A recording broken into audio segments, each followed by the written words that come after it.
सिर्फ DD news पर।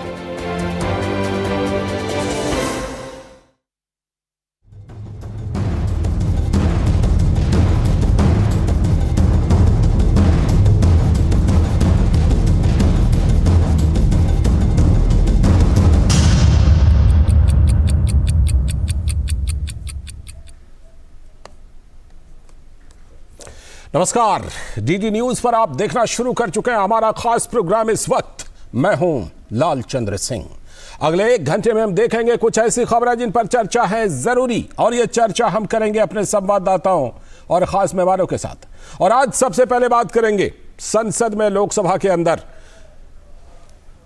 अविश्वास प्रस्ताव पर चर्चा शुरू हो चुकी है, लेकिन इस वक्त हम आपको सीधे लिए चलते हैं राज्यसभा, जहां पर केंद्रीय मंत्री राजनाथ सिंह संबोधन दे रहे हैं। चैलेंजेस हम लोगों के सामने आ रहे हैं, उनका सामना करने के लिए हमारी सेनाएं, चाहे वो आर्मी हो, नेवी हो, एयरफोर्स हो, उनके अंदर की बेहतर कोऑर्डिनेशन होना चाहिए, बेहतर तालमेल होना चाहिए। इसी बात को ध्यान में रखकर ही यह बिल सदन में लाया गया है। तीनों सेनाओं के पर्सनल्स आपस में एक साथ मिलकर काम करें, और तीनों सेनाओं के मिलने से ही इंटर सर्विसेज ऑर्गेनाइजेशन बनता है।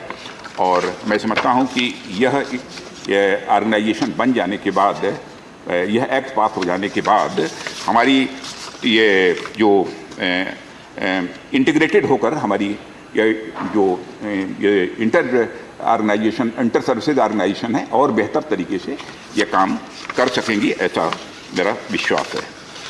सभापति महोदय, मैं सदन को यह भी अवगत कराना चाहता हूँ कि इस बिल के बारे में, जब यह बिल स्टैंडिंग कमेटी जो रक्षा विभाग की है उसके समक्ष विचाराधीन था, तो इस स्टैंडिंग कमेटी ने इतना कम्प्रिहेंसिव माना इस बिल को, अपने में इतना परफेक्ट माना है कि स्टैंडिंग कमेटी ने रिकमेंड किया है और अपील की है दोनों सदनों से कि बिना किसी संशोधन के इसे सदन के द्वारा पारित किया जाना चाहिए। और मैं समझता हूँ कि पहली बार ऐसा हुआ है कि स्टैंडिंग कमेटी ने रिकमेंड किया हो कि बिना किसी अमेंडमेंट के इसे पारित कर दिया जाए। और मैं धन्यवाद देना चाहता हूं सभी माननीय सदस्यों को कि बिना किसी अमेंडमेंट के वो इस बिल को अपना समर्थन दे रहे हैं। लेकिन जो भी उन्होंने सुझाव दिए हैं, उन सुझावों पर भी जो हमारे व्यू पॉइंट हैं, उनको मैंने इस सदन के समक्ष रखा है। और आगे जो भी सुधार की आवश्यकता होगी, जो भी, क्योंकि रिफॉर्म्स एक कंटिन्यूअस प्रोसेस है, ये चलता ही रहता है। जिस प्रकार के रिफॉर्म्स की जरूरत होगी वो सदैव हम करते रहेंगे, इतना मैं सदन को आश्वस्त करना चाहता हूं। और मैं पुनः आभार व्यक्त करना चाहता हूं जिन माननीय सदस्यों ने अपने विचार इस बिल के ऊपर व्यक्त किए हैं, और इन्हीं शब्दों के साथ उनके प्रति आभार व्यक्त करते हुए, और माननीय सभापति महोदय, आपके प्रति भी मैं विनम्रतापूर्वक आभार व्यक्त करता हूं कि आपने भी मुझे इस बिल के ऊपर अपना विचार व्यक्त करने का अवसर दिया। बहुत बहुत धन्यवाद। The question is that the inter-services. रक्षा मंत्री राजनाथ सिंह राज्यसभा में विधेयक जो है उस पर चर्चा के बाद जवाब दे रहे थे, और अब उसको पारित करने का काम चल रहा है। तो हम बात कर रहे थे कि इस वक्त में आज क्या कुछ खास है। तो इस वक्त में आज हम सबसे पहले जो चर्चा करने वाले हैं वो लोकसभा में जो अविश्वास प्रस्ताव पर चर्चा शुरू हुई है उस पर बात करेंगे। उसके बाद बात करेंगे कि विपक्षी एकता के सेमीफाइनल का क्या राउंड 2 है अविश्वास प्रस्ताव, क्योंकि राउंड 1 जो था वो दिल्ली सेवा बिल पर पूरा हो चुका है। और इसके बाद हम बात करेंगे कि केरल में यूसीसी के खिलाफ प्रस्ताव पारित किया जा रहा है। अभी यूसीसी का ड्राफ्ट भी सामने नहीं आया है, और सीपीएम और कांग्रेस एक दूसरे से रेस लगा रहे हैं इसके खिलाफ में। उसके बाद हम बात करेंगे कि जम्मू कश्मीर में जस्टिस नीलकंठ गंजू की हत्या की गई थी 34 साल, करीब 34 साल पहले, और अब क्या उनको इंसाफ मिलने वाला है। इन सभी मुद्दों पर होगी बात, लेकिन सबसे पहले इस वक्त की हेडलाइंस। लोकसभा में केंद्र की नरेंद्र मोदी सरकार के खिलाफ कांग्रेस की ओर से लाए गए अविश्वास प्रस्ताव पर चर्चा शुरू। कांग्रेस सांसद गौरव गोगोई ने की चर्चा की शुरुआत। गोगोई के पहले बोलने पर भाजपा ने कसा तंज। संसदीय कार्य मंत्री प्रहलाद जोशी ने कांग्रेस से पूछा, पहले राहुल गांधी के बोलने के लिए क्यों लिखी थी चिट्ठी।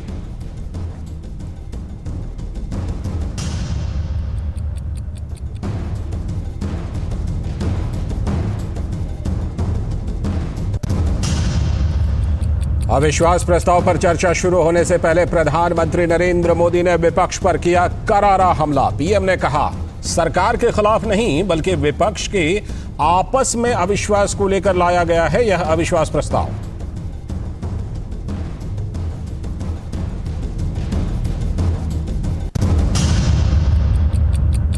करीब 16 घंटे तक होगी सरकार के खिलाफ अविश्वास प्रस्ताव पर बहस। बीजेपी से कुल 15 सांसद चर्चा में होंगे शामिल। 10 तारीख को प्रधानमंत्री नरेंद्र मोदी देंगे सदन में जवाब।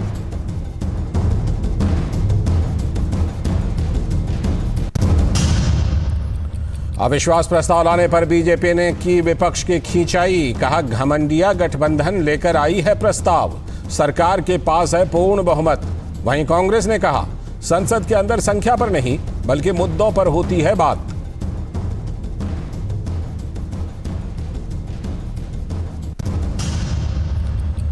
विपक्ष के हंगामे के कारण आज भी लोकसभा और राज्यसभा की शुरुआती कार्यवाही रही बाधित। अमर्यादित आचरण के लिए टीएमसी के सांसद डेरेक ओब्रायन पर राज्यसभा से पूरे सत्र के लिए मंडराया निलंबन का खतरा।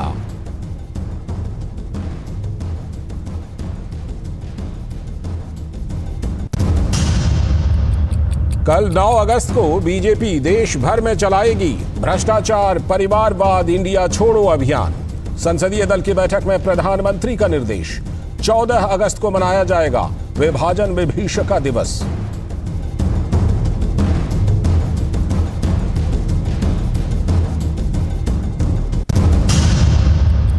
और प्रधानमंत्री नरेंद्र मोदी का एनडीए सांसदों से मिलने का सिलसिला जारी। आज राजस्थान, महाराष्ट्र और गोवा के सांसदों के साथ बातचीत। लोकसभा चुनाव से पहले की रणनीति पर होगी चर्चा। ये थी इस वक्त तक की हेडलाइंस और अब देखते हैं खबरों को विस्तार से। और सबसे पहले बात आज के सबसे पहले एजेंडे की, और पहला एजेंडा संसद से, जहां पर अविश्वास प्रस्ताव पर चर्चा जारी है। तो लोकसभा में केंद्र की नरेंद्र मोदी सरकार के खिलाफ कांग्रेस की ओर से लाए गए अविश्वास प्रस्ताव पर चर्चा जारी है। कांग्रेस सांसद गौरव गोगोई ने चर्चा की शुरुआत की थी। तो गौरव गोगोई के पहले बोलने पर भाजपा ने तंज कसा। संसदीय कार्य मंत्री प्रहलाद जोशी ने कांग्रेस से पूछा कि पहले राहुल गांधी के बोलने के लिए चिट्ठी क्यों लिखी थी। अविश्वास प्रस्ताव पर लोकसभा में कुल 16 घंटे तक चर्चा चलने वाली है और प्रधानमंत्री नरेंद्र मोदी 10 अगस्त को इस चर्चा का आखिरी जवाब देने वाले हैं। भाजपा की ओर से गोड्डा के सांसद निशिकांत दुबे ने चर्चा की शुरुआत की और इस चर्चा में भाजपा के कुल 15 सांसद अपना वक्तव्य देने वाले हैं। लोकसभा में अविश्वास प्रस्ताव पर केंद्रीय गृह मंत्री अमित शाह और केंद्रीय वित्त मंत्री निर्मला सीतारमण भी वक्ता होंगी। तो संसद में अविश्वास प्रस्ताव पर चर्चा शुरू होने से पहले प्रधानमंत्री नरेंद्र मोदी ने विपक्ष पर किया करारा हमला और प्रधानमंत्री ने कहा कि सरकार के खिलाफ नहीं बल्कि विपक्ष के आपस में जो अविश्वास है उसी को लेकर यह अविश्वास प्रस्ताव संसद के अंदर लाया गया है। और अविश्वास प्रस्ताव लाने पर भारतीय जनता पार्टी ने भी विपक्ष की खींचाई की है और कहा है कि घमंडिया गठबंधन लेकर आई है यह प्रस्ताव, जबकि सरकार के पास तो पूर्ण बहुमत है। इस बीच विपक्ष के हंगामे के कारण आज भी लोकसभा में प्रश्नकाल और राज्यसभा की जो शुरुआती कार्यवाही है वो बाधित रही। हंगामा हुआ विपक्ष के द्वारा अमर्यादित आचरण के लिए टीएमसी सांसद डेरेक ओब्रायन पर राज्यसभा से पूरे सत्र के लिए निलंबन का खतरा मंडरा रहा है, क्योंकि उनका आचरण आपत्तिजनक रहा है। कल 9 अगस्त को बीजेपी देश भर में भ्रष्टाचार परिवारवाद इंडिया छोड़ो अभियान चलाने वाली है और ये खास तौर पर संसदीय दल की बैठक में प्रधानमंत्री ने इसके बारे में निर्देश भी दिया है। और इसके साथ ही 1947 में देश का जो बंटवारा हुआ था उसके खिलाफ 14 अगस्त को मनाया जाएगा विभाजन विभीषिका दिवस। इस बीच पीएम मोदी का एनडीए सांसदों के साथ मुलाकात का सिलसिला भी जारी है और आज राजस्थान, महाराष्ट्र और गोवा के सांसदों के साथ बातचीत है। तो संसद में सरकार के खिलाफ अविश्वास प्रस्ताव के पहले विपक्षी दलों के गठबंधन की भी बैठक हुई और सरकार के खिलाफ एकता बनाने की कोशिश हुई। नजर डालें तो प्रधानमंत्री नरेंद्र मोदी के कार्यकाल में यह दूसरा अविश्वास प्रस्ताव है। दिल्ली सेवा विधेयक पर तो विपक्ष की हार हो चुकी है और अब यह दूसरा लिटमस टेस्ट है अविश्वास प्रस्ताव के रूप में। तो बड़ा सवाल है कि अविश्वास प्रस्ताव पर चर्चा की शुरुआत के लिए राहुल गांधी का नाम आगे आया था, लेकिन उसके बाद फिर तरुण गोगोई से क्यों शुरुआत कराई गई? ये सवाल उठ रहा है। क्या राहुल गांधी द्वारा अविश्वास प्रस्ताव की चर्चा को शुरू करने पर विपक्ष की कुछ पार्टियों को कोई आपत्ति थी क्या, जो उनके नाम को वापस लेना पड़ा? और क्या राहुल गांधी के संसद में वापस आने के बाद विपक्षी गठबंधन के कुछ भागीदार असहज महसूस करने लगे हैं? आइए सुनते हैं कि अविश्वास प्रस्ताव पर लोकसभा में चर्चा के दौरान कांग्रेस सांसद गौरव गोगोई और बीजेपी के सांसद निशिकांत दुबे ने क्या कुछ कहा। अध्यक्ष महोदय, ये अविश्वास प्रस्ताव मणिपुर के लिए हम लाए हैं, इंडिया अलायंस, क्योंकि मणिपुर आज इंसाफ मांगता है। मणिपुर का युवा इंसाफ मांगता है, मणिपुर की बेटी इंसाफ मांगती है, मणिपुर के किसान इंसाफ मांगते हैं, मणिपुर के छात्र इंसाफ मांगते हैं। और मार्टिन लूथर किंग ने कहा है कि अगर कहीं भी नाइंसाफी हो तो वो हर जगह के लिए इंसाफ का खतरा बन सकता है। पार्टी का शुक्रगुजार हूं कि उन्होंने मुझे अविश्वास प्रस्ताव पर जो है पहले वक्ता के तौर पर बोलने के लिए खड़ा किया। मैं ये सोच रहा था कि राहुल जी बोलेंगे, क्योंकि मीडिया में तरह तरह की खबरें आ रही थी, लेकिन लगता है कि शायद राहुल जी आज तैयार नहीं थे, देर से उठे होंगे तो नहीं बोल पाए। कोई बात नहीं है, गौरव गोगोई जी ने बोला, बहुत अच्छा बोला। इस कांग्रेस पार्टी को शहादत के बारे में, लोगों का क्या बलिदान है इसके बारे में कुछ पता नहीं है। इन्होंने मणिपुर की बात की और पूरे देश को नहीं, पूरे संसद को जो है इन्होंने चैलेंज किया कि आप लोग में से बहुत लोग मणिपुर नहीं गए होंगे, मणिपुर नहीं देखा है आपने। मैं मणिपुर के इतिहास का भुक्तभोगी हूं। मेरे मामा एन.के. तिवारी 73 में अपनी पैर जो है वो गंवा चुके मणिपुर में। तो ये अविश्वास प्रस्ताव पर एक दूसरे के ऊपर वार और प्रतिवार, और अनुज यादव हमारे संवाददाता संसद से हमारे साथ जुड़ चुके हैं इस खबर पर और ज्यादा चर्चा के लिए। अनुज, आज सबसे ज्यादा जो सवाल पूछा जा रहा है वो यही कि अगर गौरव गोगोई से ही चर्चा की शुरुआत करवानी थी कांग्रेस को अविश्वास प्रस्ताव की, तो राहुल गांधी का पहले नाम क्यों बढ़ाया और फिर नाम वापस भी क्यों ले लिया? इस पर सवाल पूछा जा रहा है। ये कांग्रेस का आंतरिक संकट है या फिर जो विपक्ष का गठबंधन INDIA है उसके अंदर का कोई ये संकट है?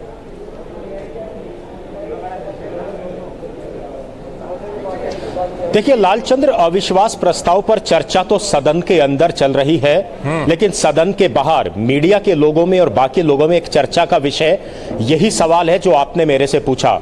सवाल यही है क्योंकि जो प्रस्ताव लेकर आता है अविश्वास का, अमूमन चर्चा वही शुरू करता है। और तरुण गोगोई अविश्वास प्रस्ताव को लेकर आए थे, चर्चा को उन्हीं को शुरुआत करना था। ये हफ्तों से सब लोगों को पता है, मीडिया के लोगों को भी ये पता है। लेकिन कल जिस तरह की खबरें आई सामने और आज सुबह जब 12 बजे से पहले अविश्वास प्रस्ताव आना था तो इस तरह की बातें आई और केंद्रीय संसदीय मंत्री ने तो सदन के अंदर इस बात को कहा कि लोकसभा अध्यक्ष के पास इस तरह की जानकारी आई थी कि इसकी शुरुआत राहुल गांधी करेंगे। लेकिन उसके बाद तरुण गोगोई ने शुरुआत की तो निश्चित तौर पर सत्ता पक्ष के लोगों ने हंसी मजाक में इस बात को भी सदन में कहा कि भाई राहुल गांधी कहां है, राहुल गांधी को शुरुआत की चर्चा करने चाहिए, और वो सब लोग बेसब्री से इंतजार कर रहे हैं। तो निश्चित तौर पर चर्चा का विषय तो बनना था। अब चर्चा इस बात की भी है आखिर वो कौन से कारण थे, कौन सी मजबूरियां थी कि ये फैसला बाद में पलटा गया। हालांकि ये चर्चा का विषय है, हम लोग इस पे ज्यादा टिप्पणी नहीं करेंगे। ये तो कांग्रेस जानती है, विपक्षी दल जानते हैं। क्या एक मत नहीं थे इस बात को लेकर? क्या जो कांग्रेस के घटक दल हैं, क्या उनको जानकारी नहीं दी गई थी कि हम ऐसा चाहते हैं कि राहुल गांधी से चर्चा की शुरुआत करना चाहते हैं? ये सब हालांकि चर्चा के विषय हैं, लेकिन कुछ ना कुछ तो ऐसी बात रही कि इस फैसले को बदलना पड़ा। लालचंद्र जी बिल्कुल, ये फैसला बदलना पड़ा और गौरव गोगोई ने इस चर्चा की शुरुआत की। और आपने बिल्कुल सही कहा कि जो अविश्वास प्रस्ताव को पेश करते हैं, चर्चा की शुरुआत अमूमन वही करते हैं और गौरव गोगोई को करनी भी चाहिए थी। लेकिन सवाल ये इसलिए उठ रहा है क्योंकि उन्होंने बीच में राहुल गांधी का नाम लाया था, इसलिए ये सवाल उठ रहा है। लेकिन जिस तरह से ये चर्चा की शुरुआत हुई है अनुज, ये कहा जा रहा है कि जो फाइनल होना है साल 2024 में। उसके पहले जो ये सेमीफाइनल खेला जा रहा है, इसका ये दूसरा राउंड है, क्योंकि हमने पहला राउंड देख लिया दिल्ली सेवा बिल पर। ये दूसरा राउंड है, विपक्ष का लिटमस टेस्ट ये दूसरे राउंड में भी।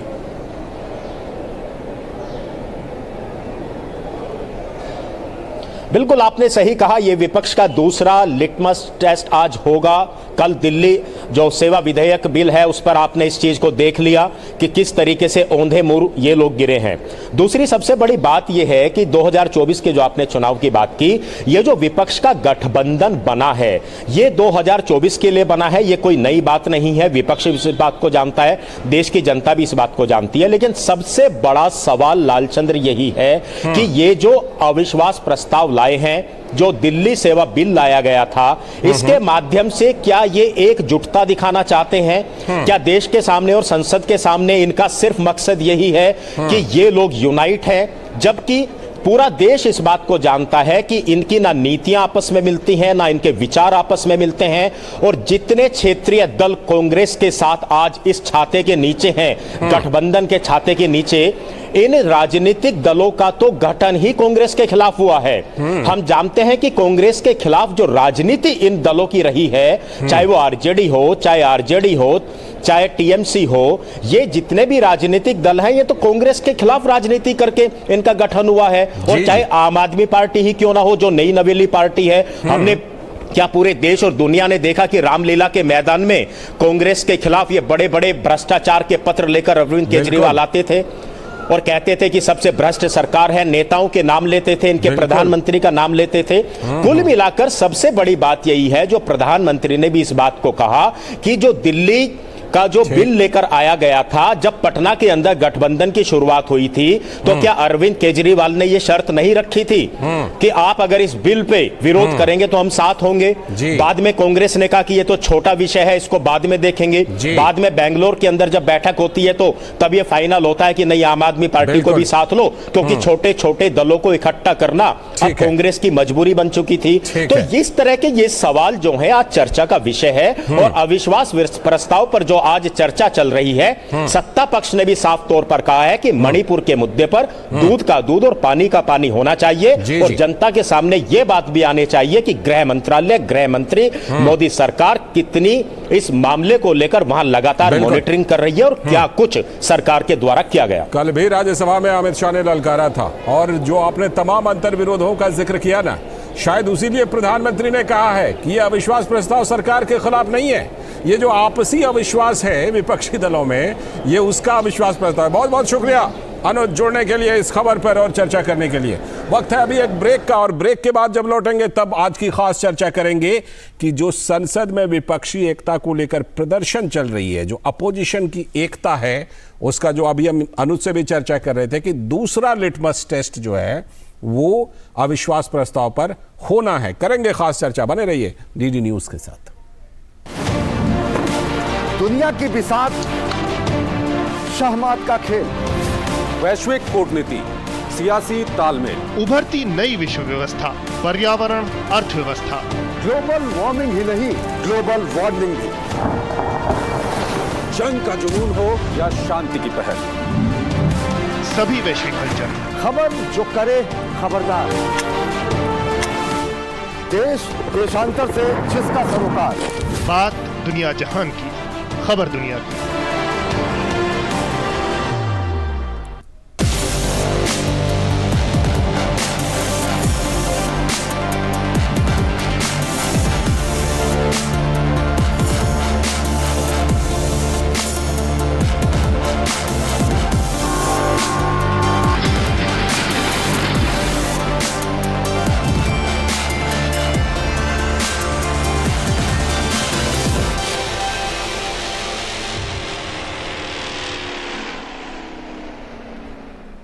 लाला हत्या वो आ रहे हैं, उनको तुम्हारे ठिकाने का पता चल चुका है। सारी जमीन चली गई, सारा पंजाब, सारा देश पीछे छूट गया। पुरखों की जमीन छीन ली, खून पसीना एक किया, फिर भी इनका पेट है कि लगान से भरता ही नहीं। आज हम संकल्प लेते हैं कि हम सब एकजुट होकर अंग्रेजों को भारत से बाहर निकाल कर ही दम लेंगे। होगा। जिस तरह उन्होंने अपने हथियार से हमें भून डाला था, उसी तरह हम उन्हें भून देंगे। स्वराज में देखिए क्रांतिकारी लाला हरदयाल की महान गाथा। उत्तर से दक्षिण तक, पूर्व से पश्चिम तक, देश हो या दुनिया की खबर है तो पड़ताल जरूरी है। देखिए हमारे साथ मेरे पीछे भारत की सबसे एजेंडा भारत का है और किस तरह से एक नई इस वक्त लोगों को अगर स्वरोजगार से आपने तो इसमें सोमवार से शुक्रवार दोपहर 3 बजे सिर्फ डीडी न्यूज पर। स्वागत है ब्रेक के बाद। डीडी न्यूज पर आप देख रहे हैं इस वक्त, और अब बारी आ गई आज की खास चर्चा की। और आज की खास चर्चा में हम करने वाले हैं कि क्या अविश्वास प्रस्ताव पर विपक्ष का लिटमस टेस्ट हो रहा है दूसरी बार। दरअसल संसद में विपक्षी एकता को लेकर प्रदर्शन तो जारी है। कल दिल्ली सर्विस बिल पर विपक्षी एकता बिखर गई और पहले सेमीफाइनल में ही एकता की कलई खुलती नजर आई। तो आज लोकसभा में अविश्वास प्रस्ताव पर चर्चा शुरू हो चुकी है। कांग्रेस की ओर से यह अविश्वास प्रस्ताव लाया गया, लेकिन दिल्ली सर्विस बिल जो था उसमें तो आपका शक्ति परीक्षण ज्यादा था, आम आदमी पार्टी का, अरविंद केजरीवाल का। राज्यसभा में 131 के मुकाबले विरोध में 102 वोट पड़े थे कल। कांग्रेस का साथ मिल जाने से आम आदमी पार्टी उत्साहित थी, लेकिन कई अन्य पार्टियों का सहयोग नहीं मिल पाया, इसीलिए ये नतीजे रहे। बीजेपी का आरोप है कि राजनीति में शुचिता लाने का दावा करने वाले केजरीवाल की पार्टी ने प्रस्ताव को सेलेक्ट कमेटी में भेजने के नाम पर एक झूठा पत्र पेश कर दिया। ये एक बड़ा मामला बनता जा रहा है। बीजेपी ने आरोप लगाया है कि मोशन को पेश करने के दौरान आप सांसद राघव चड्ढा ने 5 सांसदों के फर्जी दस्तखत लगा दिए थे।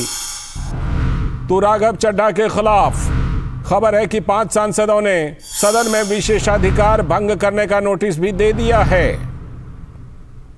थोड़ा सा बैकग्राउंड में जाइए तो संघीय ढांचे पर हमला के नैरेटिव को लेकर केजरीवाल ने करीब 9000 किलोमीटर की दूरी तय कर ली थी और आधे दर्जन से भी अधिक मुख्यमंत्रियों को समझाने की कोशिश की थी कि इस बिल को पास नहीं होने दीजिए, लेकिन ज्यादातर विपक्षी दलों के मुख्यमंत्री उनसे शायद कन्विंस नहीं हो पाए और दिल्ली को एक संघ शासित प्रदेश ही उन सभी लोगों ने माना।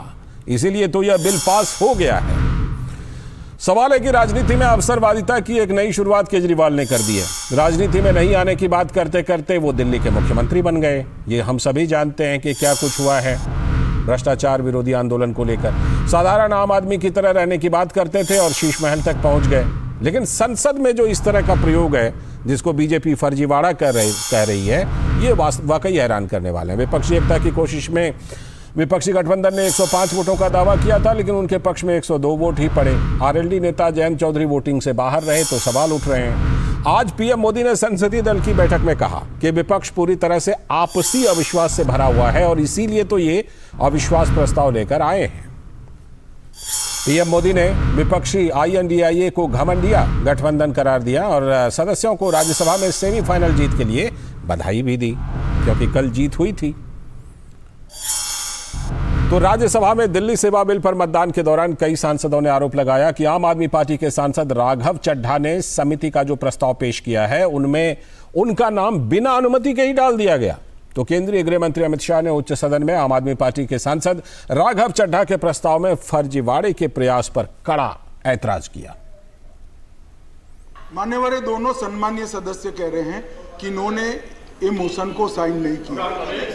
अब ये जांच का विषय है कि मोशन कैसे साइन हुआ और राघव चड्ढा जी ने इसको मूव किया।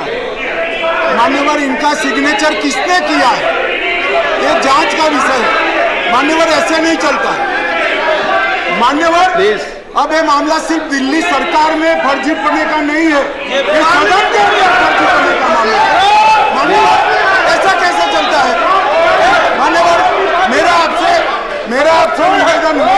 मेरा आपसे निवेदन है कि दोनों सदस्यों का स्टेटमेंट रिकॉर्ड पर लिया जाए अभी और बाद में इसकी जांच की जाए कि ये कैसे हुआ।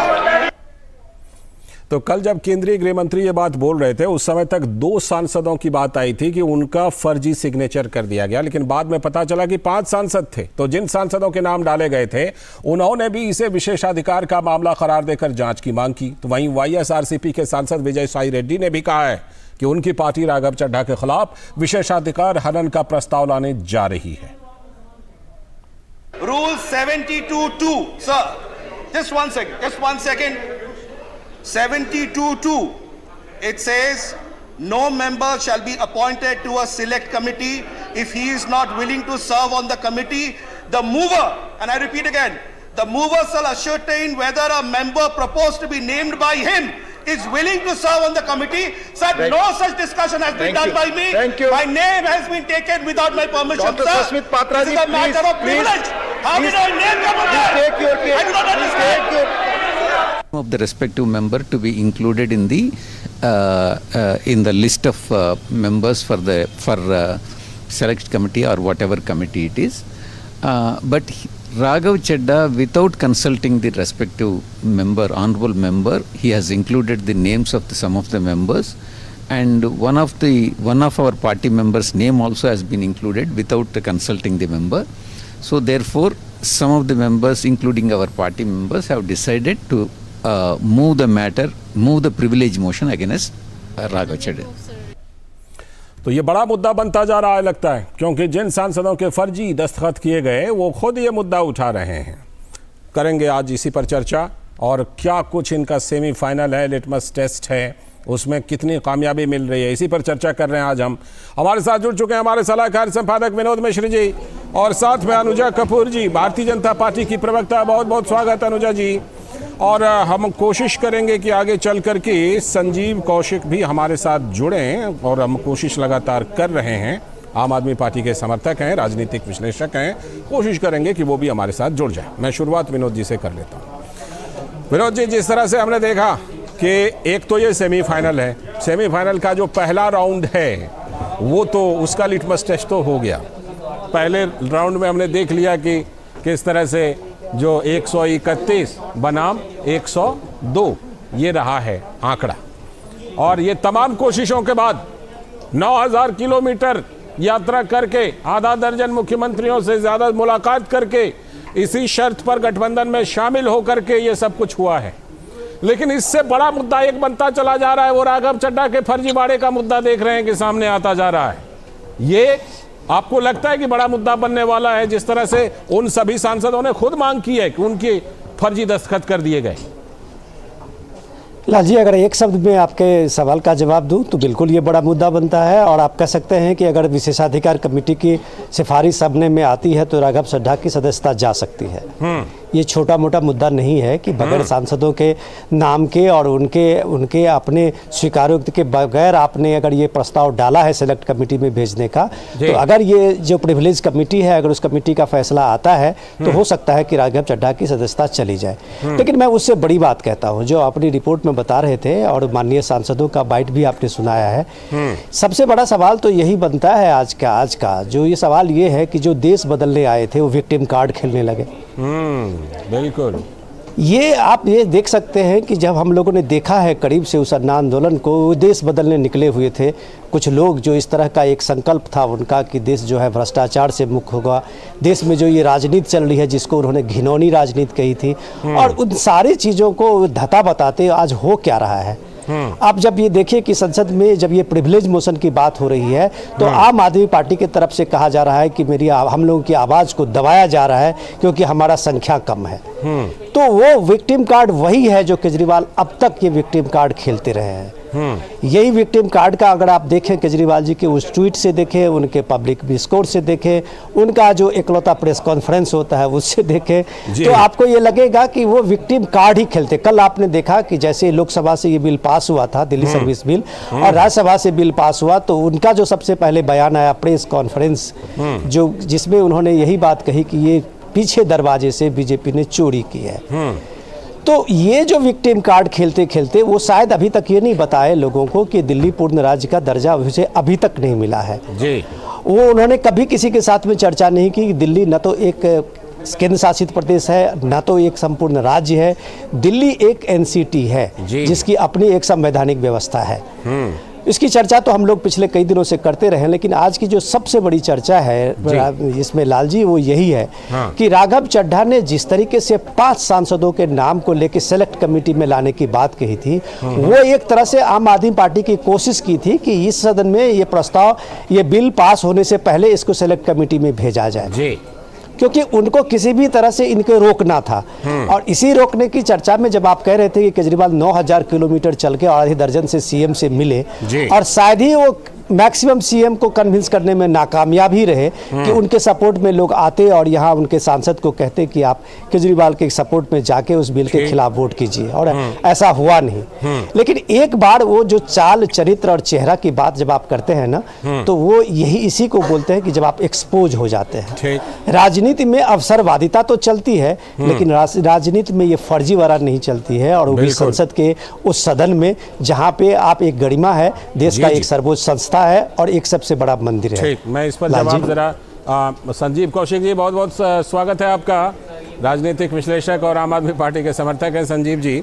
तो मैं संजीव जी के पास पहले चलता हूं, फिर अनुजा जी के पास आऊंगा। संजीव जी, राघव चड्ढा क्या अति उत्साहित हो गए या कोई गलती कर बैठे या कोई साजिश थी? मैं राघव चड्ढा का इसलिए नाम ले रहा हूं कि मुझे अच्छी तरह याद है जब पंजाब में विधानसभा का चुनाव हुआ था साल 2017 में, तो राघव चड्ढा ने एक निजी टेलीविजन चैनल पर बैठकर कहा था कि अगर हमने 90 सीट नहीं जीती तो मैं हमेशा के लिए राजनीति छोड़ दूंगा। तो राघव चड्ढा बड़ बोले तो रहे हैं, लेकिन ये वाली गलती कैसे कर बैठे जो कल उन्होंने राज्यसभा में जाकर के गलती फर्जीवाड़े का आरोप लग रहा है? संजीव जी, आपकी आवाज नहीं आ रही, जरा म्यूट कीजिए। तो आवाज आ रही है क्या आपको? आ रही है, बोलिए। मैं सिर्फ ये कह रहा हूँ कि राजनीति में तो आरोप चलते रहेंगे, लेकिन मूल बात यह है कि क्या नियम से इतर राघव चड्ढा ने कुछ कहा है क्या? यदि कहा है और कानूनी तौर पे यदि कोई नोटिस दी जाती है तो उसका राघव चड्ढा जवाब दें।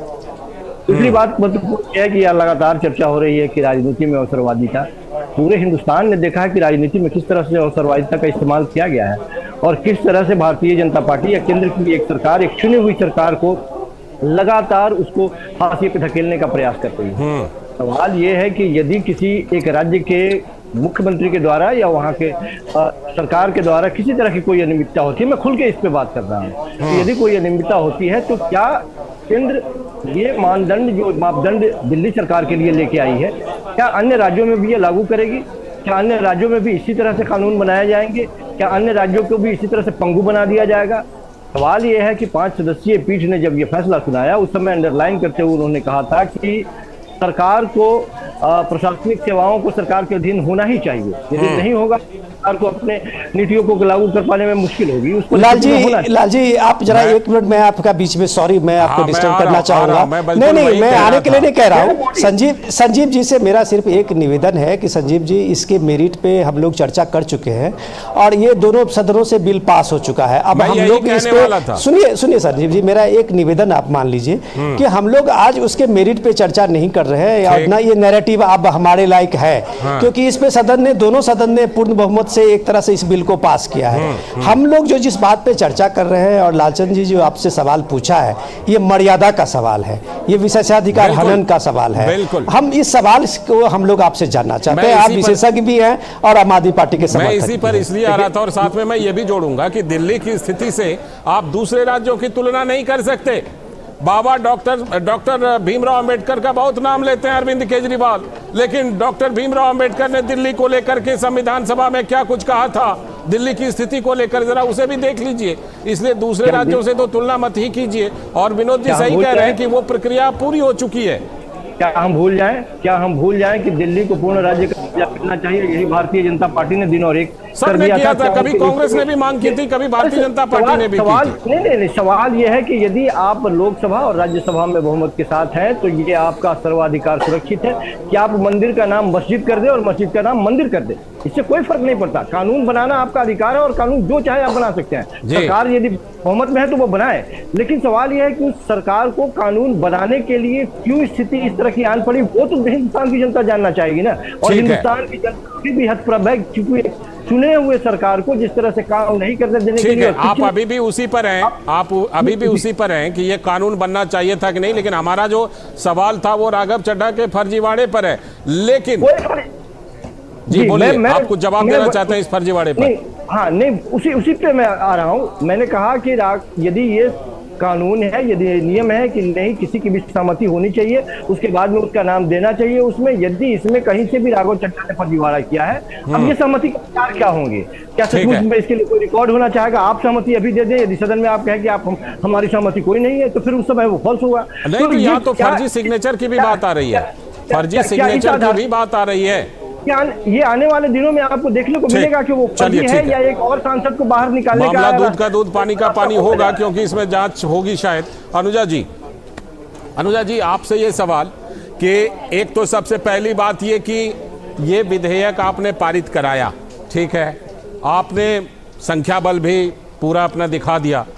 अब दूसरी बात ये बनती है कि लगता है कि आपकी तरफ से भी बड़ा मुद्दा अब पारित कराने के बाद ये बन रहा है कि राघव चड्ढा ने इस तरह का फर्जीवाड़ा किया, तो अब इस पर क्या कुछ एक्शन होना है? अनुजा जी। लालचंद जी, मुझे लगता है कि ये तो एक्शन जो है, जो पार्लियामेंट रूल्स के हिसाब से होना चाहिए वैसे होगा, और जो सामने है वो बिल्कुल पाक तरीके से सामने आएगा। अरविंद केजरीवाल जी कहते हैं कि जिस तरीके से जैसे ही बिल पास होता है तो बाहर आके, जैसे आप भी जानते हैं कि उन्होंने कहा ये काला दिन है। मैं बिल्कुल इस बात से एग्री करती हूँ कि अरविंद केजरीवाल जी, आपकी पार्टी के लिए ये काला दिन है, क्योंकि आज आप दुनिया के सामने एक्सपोज हो गए वापस से कि किस तरीके से आप और आपके कहने पर मनीष सिसोदिया, सत्येंद्र जैन, राघव चड्ढा आपके बताई हुई नीतियों के हिसाब से, आपके बताई हुई चीजों के हिसाब से आप किस तरीके से उनको यूज, मिसयूज और फिर उनको थ्रो कर देते हैं जेलों के अंदर। ये आपका यूज एंड मिसयूज की जो पॉलिसी है, ये आप ही की ही पार्टी बहुत ध्यान से देख रही है। क्या अरविंद केजरीवाल जी, जिस तरीके से आपको बहुत पढ़े लिखे हैं, क्या पढ़ाई लिखाई के अंदर आप भूल गए कि सिग्नेचर्स का जो इशू है वो नहीं होना चाहिए? और जिस तरीके से राघव चड्ढा जी कह रहे हैं कि मेरे पे सवाल पूछा जाएगा तो मैं बता दूंगा, और सिग्नेचर की इसकी जरूरत नहीं होती, तो मुझे ये बात समझनी है कि राघव चड्ढा जी को एमपी बने यहाँ पर कितना टाइम हो गया राज्यसभा में। तो ये आज जो ज्ञान बैठ के दे रहे हैं ना, जो यहाँ पर अपनी सदियों से बैठे हैं, आज नए आए, नए चिन्हित हुए राघव चड्ढा पार्लियामेंट रूल सिखाएंगे यहाँ पर सबको बैठकर। तो ये बहुत दुख की बात है। आप क्रॉस वोटिंग नहीं रोक सके, ये आप ही का बिल है, आप क्रॉस वोटिंग नहीं रोक सके। कांग्रेस आपके साथ खड़ा नहीं होना चाहती। और एक और बात, बहुत दुख की बात है, जो ये बार बार कहते हैं, चुनी हुई सरकार, चुनी हुई सरकार, तो आप कहना चाहते हैं YSRCP, BJD, BRS, TDP, क्या ये सब चुनी हुई सरकारें नहीं है? बिल्कुल। अब आप अपना इस्तीफा देंगे अरविंद केजरीवाल जी, क्योंकि अभी क्वाज़ाई स्टेट है, आपको नजर आ चुका है। क्या भगवत मान को आप फिर किसी फर्जीवाड़ा के अंदर उसको वहां से विलंबित करेंगे? क्योंकि अब स्टेट तो सिर्फ पंजाब ही है, दिल्ली तो है नहीं अब आपके लिए स्टेट, तो इसलिए मुझे लगता है आपको यहाँ से निकल जाना चाहिए। लौटता हूँ आपके पास अनुजा जी, लेकिन विनोद जी के पास मैं चलता हूँ। विनोद जी, ये तमाम चीजें, अब सवाल ये उठ रहा है कि अरविंद केजरीवाल तो इसी शर्त पर इसमें शामिल हुए थे, ये वाला मकसद तो पूरा हुआ नहीं। अब जाकर के क्या रुख होगा अरविंद केजरीवाल जी का इस गठबंधन को लेकर के? और दूसरा सवाल ये कि यही जो अविश्वास है, क्या इसी को लेकर प्रधानमंत्री ने कहा है कि ये अविश्वास प्रस्ताव हमारे खिलाफ नहीं, इनके आपसी अविश्वास का प्रस्ताव है ये? लाल जी, अगर सच कहूँ तो ये अविश्वास प्रस्ताव इसलिए लाया गया है कि चूंकि ये दिल्ली सर्विस बिल जो है वो सामने में आम आदमी पार्टी लाई थी। अगर ये दिल्ली सर्विस बिल ना होता तो आप शायद अविश्वास प्रस्ताव की चर्चा आज नहीं सुन रहे होते जी। ये दोनों पार्टी की बात जो प्राइम मिनिस्टर ने अभी कहा, मोदी जी ने कहा है कि दो पार्टियों में ही इतना अविश्वास है, इसलिए अविश्वास प्रस्ताव है लाया गया है, इसका मतलब यही है। क्योंकि ये अविश्वास ही था कि अगर ये आम आदमी पार्टी का जिस तरह से कैंपेनिंग था, आपको याद होगा कि पटना में जब ये पहला विपक्षी एकता INDI का गठबंधन का जो सम्मेलन हुआ था, तो उसमें केजरीवाल बाइकआउट करके चले आए थे। संजय जी बेहतर बताएंगे कि क्यों आए थे, लेकिन वो इसलिए आए थे कि उनको ये दिल्ली वाला जो बिल था उसके के लिए प्रस्ताव पे लाने नहीं दिया, उनको बोलने नहीं दिया गया। मल्लिकार्जुन खड़गे ने उनको कहा कि ये हम विपक्षी एकता की बात करेंगे, इसमें हम अभी दिल्ली बिल का और दिल्ली अध्यादेश पे कोई चर्चा नहीं करेंगे।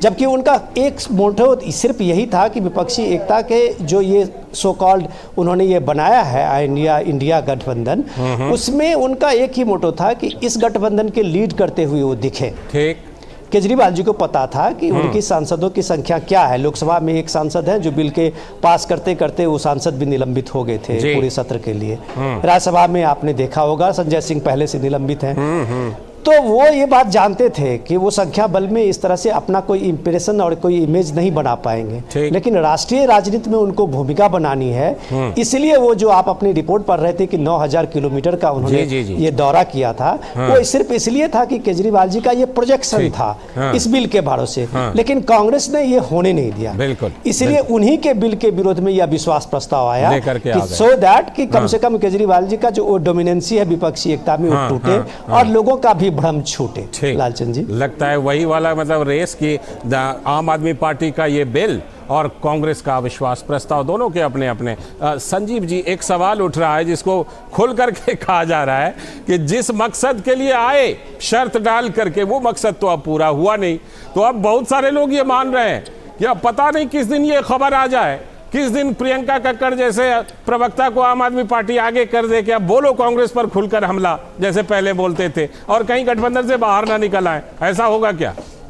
देखिए लाल जी, आप स्वतंत्र हैं और आपके साथ साथ जो हाथ में माइक लगे खड़े हैं वो भी स्वतंत्र हैं कि जिस तरह से चाहे समीक्षा करें और जिधर झुकाव रखना चाहे वो रख सकते हैं। लेकिन स्थितियां इससे बदलने वाली नहीं है। सवाल ये है कि किन मंशा के तहत आम आदमी पार्टी ने इतने 1000 किलोमीटर की यात्राएं की या सारे तमाम विपक्षी पार्टियों से मिला, वो नेतृत्व करने की इच्छा रखते थे।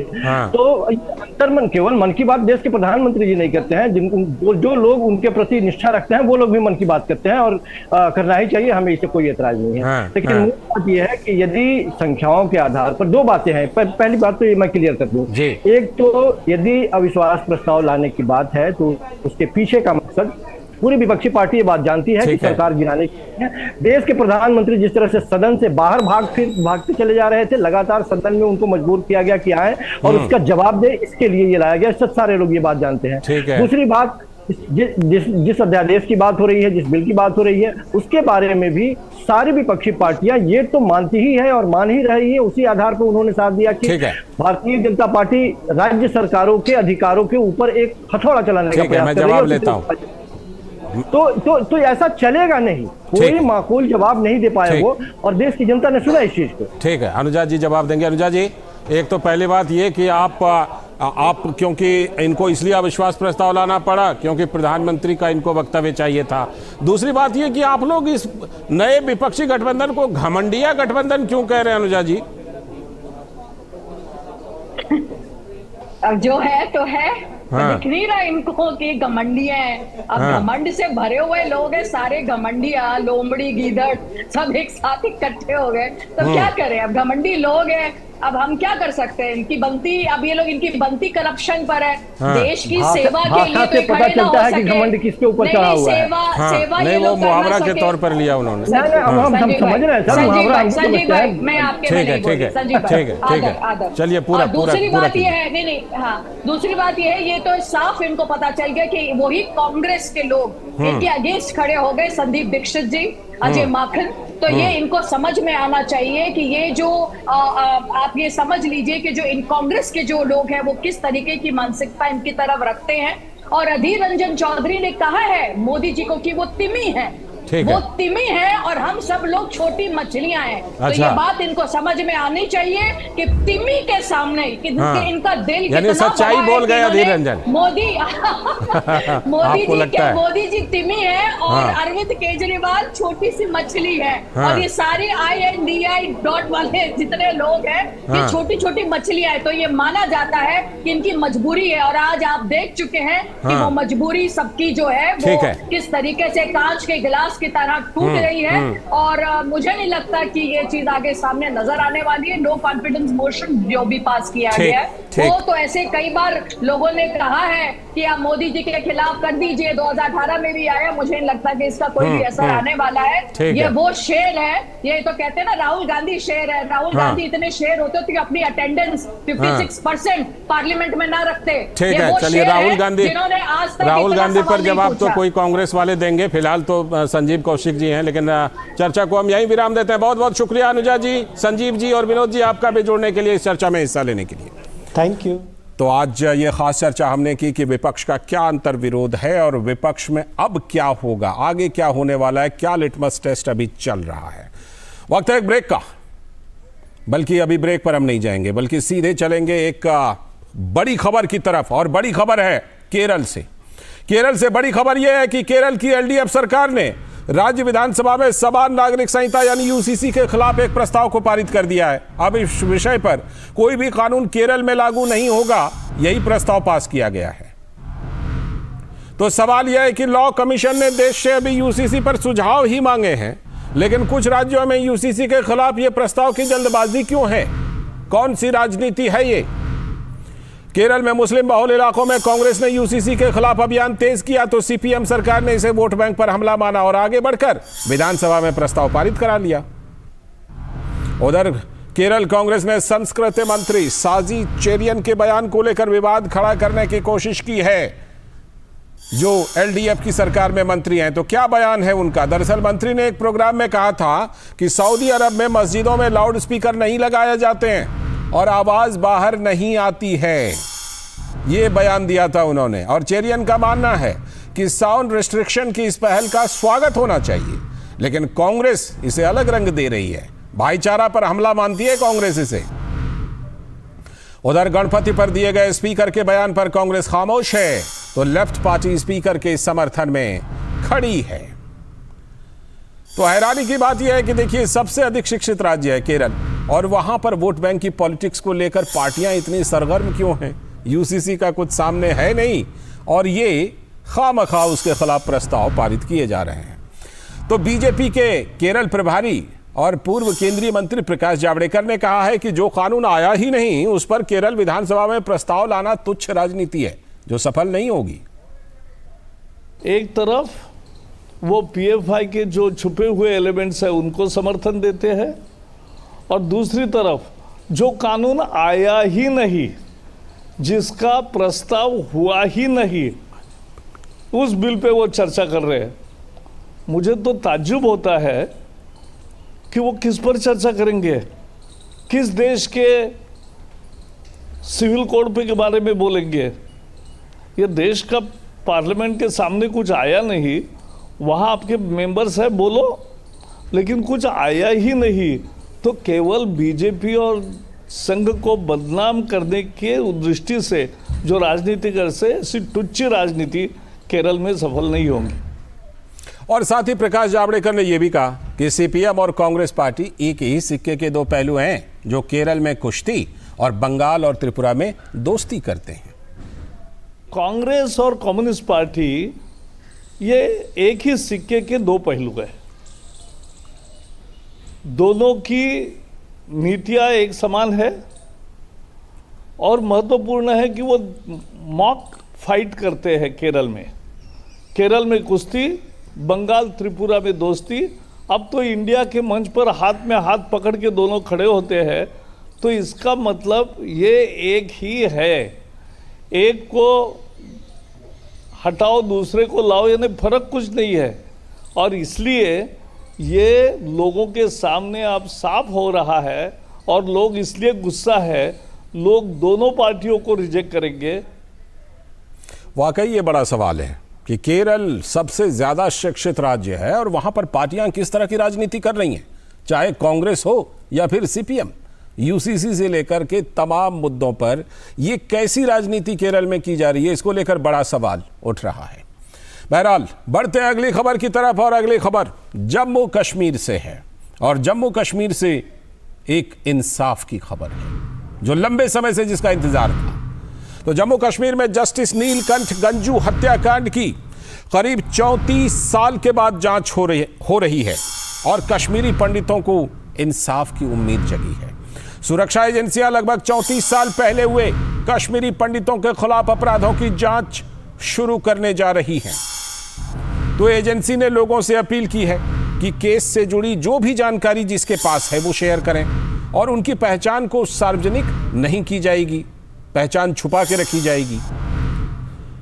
जस्टिस नीलकंठ गंजू की हत्या के पीछे की बड़ी साजिश का पता लगाने के लिए यह जांच हो रही है। तो इसी सिलसिले में जम्मू कश्मीर पुलिस की स्टेट इन्वेस्टिगेशन एजेंसी ने यानी कि SIA ने सोमवार से नए सिरे से इसकी तफ्तीश शुरू कर दी है। अब यह पूरा मामला क्या है? रिटायरमेंट के बाद 4 नवंबर 1989 को जस्टिस नीलकंठ गंजू की आतंकियों ने गोली मारकर हत्या कर दी थी। और यह हत्या क्यों की थी, क्यों चिढ़े हुए थे? साल 1968 में जस्टिस नीलकंठ गंजू ने जम्मू कश्मीर लिबरेशन फ्रंट के लीडर मकबूल बट को मौत की सजा सुनाई थी। और ये किस मामले में सजा सुनाई थी? तो पुलिस इंस्पेक्टर अमरचंद की साल 1966 में हत्या हुई थी। उसी मामले में जस्टिस नीलकंठ गंजू ने यह फैसला मकबूल बट के खिलाफ दिया था। लेकिन जब साल 1989 में कश्मीरी पंडितों के खिलाफ दंगे शुरू हुए तो उस दौरान आतंकियों ने जस्टिस नीलकंठ गंजू को मौत के घाट उतार दिया। जिला न्यायालय के जज के रूप में जस्टिस नीलकंठ गंजू के द्वारा सुनाए गए फैसले को सुप्रीम कोर्ट ने भी सही माना था और सुप्रीम कोर्ट ने बरकरार रखा था सजा को। साल 1982 में मकबूल बट को दी गई फांसी की सजा को सुप्रीम कोर्ट ने बरकरार रखा तो 1984 में मकबूल बट को दिल्ली की तिहाड़ जेल में फांसी दे दी गई थी। जम्मू कश्मीर से आर्टिकल 370 के हटने के बाद सभी लोगों को लगातार इंसाफ मिल रहा है और अब जस्टिस गंजू हत्या मामले में भी इंसाफ की उम्मीद जगी है। तो कश्मीरी पंडित राहुल भट्ट के पिता बिट्टाजी भट्ट ने 3 दशक बाद रिटायर्ड जज नीलकंठ गंजू हत्याकांड की जांच शुरू होने को अच्छा कदम बताया है। बिट्टाजी भट्ट के बेटे राहुल भट्ट की पिछले साल ही आतंकियों ने हत्या कर दी थी। अगर आज 25 साल के बाद भी कोई इन पे इंक्वायरी हो रही है, कोई जस्टिस केस इनका रिओपन हो रहा है, ये बहुत अच्छी बात है, होना चाहिए ताकि उन लोगों को भी पता चले जो लोग इस में मुलव्वस, कम से कम उनको सजा लगे, कम से कम ये पता लगे कि कानून भी कहीं एग्जिस्ट करता है। तो मैं यही बताता हूं, आजकल हमारे और भी कम्युनिटी लीडर है, कम्युनिटी के लोग हैं। जैसे मेरा लड़का राहुल भट्ट, उसको ऑफिस में मारा गया, कोई इंक्वायरी नहीं है, अभी तक पता ही नहीं है क्या हुआ। कम से कम ऐसे केसों का होना चाहिए, रिओपन ऐसे केस होने चाहिए ताकि जो मुलजिम है उनको जस्टिस के सामने लाया जा सके। इस खबर पर और ज्यादा चर्चा के लिए रमा त्यागी हमारी संवाददाता जुड़ चुकी हैं हमारे साथ। रमा, आपने जम्मू कश्मीर से हमें बदलाव की ढेर सारी कहानी बताई है जिसमें विकास की गाथा है, इंसाफ की गाथा है और अब इसी सिलसिले में जस्टिस नीलकंठ गंजू को भी इंसाफ का लगता है कि वक्त आ गया है। धारा वहाँ से आर्टिकल 370 के हटने के बाद ये बदलाव का एक और दौर जिसमें उन लोगों को इंसाफ मिल रहा है जिनको इंसाफ का लंबे समय से इंतजार था। बिल्कुल लालचंद्र, 370 के बाद बड़ा बदलाव और इंसाफ का दौर जिस तरह से आपने किया है, अगर 3 दशक के बाद इस तरह का जो इंसाफ मिलने की प्रक्रिया शुरू की जाती है तो ये अपने आप में देख सकते हैं कि किस तरह से जो कश्मीरी पंडित हैं उनके पुनर्वास, उनकी सुरक्षा की बात है, कानून व्यवस्था की बात है कि उससे कोई समझौता नहीं किया जाएगा और आतंकवाद के प्रति ज़ीरो टॉलरेंस की नीति है। ये अपने आप में बताता है 3 दशक तक इतनी सरकारें आई, किसी ने कोई कदम नहीं उठाया। कश्मीरी पंडित वहाँ पर अभी तक जाने से डरते थे। तमाम प्रयास, तमाम वादे सरकारें करती थी लेकिन कश्मीरी पंडित वहाँ नहीं जाता था क्योंकि वो अपनी 89 और 90 के दौरान जिस तरह की वहाँ पर कश्मीरियों के साथ नृशंसता हुई थी, कश्मीरी पंडितों के साथ, उसको याद करके आज भी जो है अगर उनकी कहानियाँ सुनते हैं तो आंखें नम हो जाती हैं, कलेजा सीने को आ जाता है।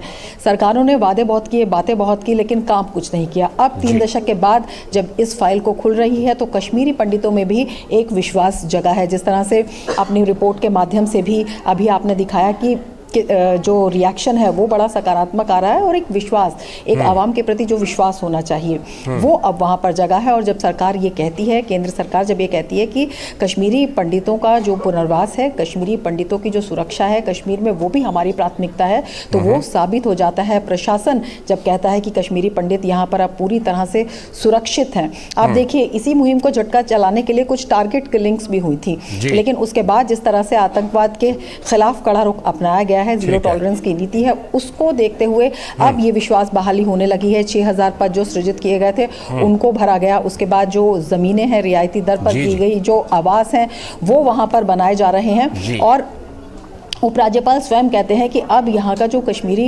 मुसलमान है, जो मुस्लिम समुदाय के लोग हैं, वो कहते हैं कि कश्मीर जो है कश्मीरी पंडितों के बिना अधूरा है। और ये बिल्कुल जो ये साझी संस्कृति है, इसको आगे बढ़ाने का काम सरकार कर रही है, अपने आप में बेहद महत्वपूर्ण है। जी रमा, एक बात खास तौर पर पूछना चाह रहा था।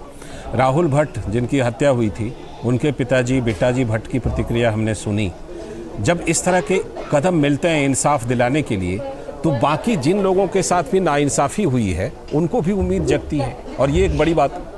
बिल्कुल बिल्कुल, यही उम्मीद, यही विश्वास सरकार और प्रशासन वहाँ पर जीत रही है। और देखिए, वो खाली बातों से नहीं आता है, वो खाली वायदों से नहीं आता है, वो खाली स्टेटमेंट रिलीज़ करने से नहीं आता है। जब ज़मीन पर वो काम होना शुरू होते हैं तब विश्वास जगता है, तभी उम्मीदें जगती हैं। और अपने आप में बहुत बड़ा है। और ये चैलेंज भी है उन शक्तियों को जो कि कानून व्यवस्था के साथ खिलवाड़ करती हैं, जो आतंकवाद को अभी भी प्रेशर देती हैं। देखिए, आतंकवाद के खिलाफ जिस तरह से टेरर फंडिंग की गई, जिस तरह से इन्फिल्ट्रेशन को रोका गया, 6 महीने तक वहाँ पर कुछ नहीं हुआ है। और जिस तरह से अब अगर ये पुरानी आप घटना देखते हैं तो किस तरह से एक तार से दूसरा तार जुड़ा हुआ था, जो पूरा घटनाक्रम था किस तरह से कॉम्प्लिकेटेड था, उसे जो है खोलना, उसे निकालना, तो एक सीधी चेतावनी आतंकवादियों को भी है, सीधी चेतावनी उन लोगों को भी है जो कि किसी आड़ में छिपकर इस तरह की घटनाओं को अंजाम देने के लिए सक्रिय होने की कोशिश कर रहे हैं। नाकाम कोशिशें उनकी हो रही हैं। तो पूरी तरह से एक बेहद सकारात्मक और बेहद उम्मीद जताने वाला कदम इसे कहा जा सकता है। बिल्कुल, और ये कदम ऐसा जो विकास के साथ साथ इंसाफ, और वो इंसाफ सभी के लिए, विकास सभी के लिए। और उसी सिलसिले में अब जस्टिस नीलकंठ गंजू के जो हत्या है, उस सिलसिले में भी इंसाफ की उम्मीद जगी। बहुत बहुत शुक्रिया रमा जुड़ने के लिए और इस खबर पर विस्तार से चर्चा करने के लिए। तो हमारी संवाददाता रमा त्यागी हमारे साथ जुड़ी थी। और इसी के साथ आज के इस वक्त में इतना ही। पूरी टीम को दीजिए अनुमति, कल फिर इसी वक्त हम लेकर हाजिर होंगे इस वक्त। और इस बीच में डीडी न्यूज पर समाचारों और कार्यक्रमों का सिलसिला लगातार जारी है। हमें दीजिए अनुमति। नमस्कार।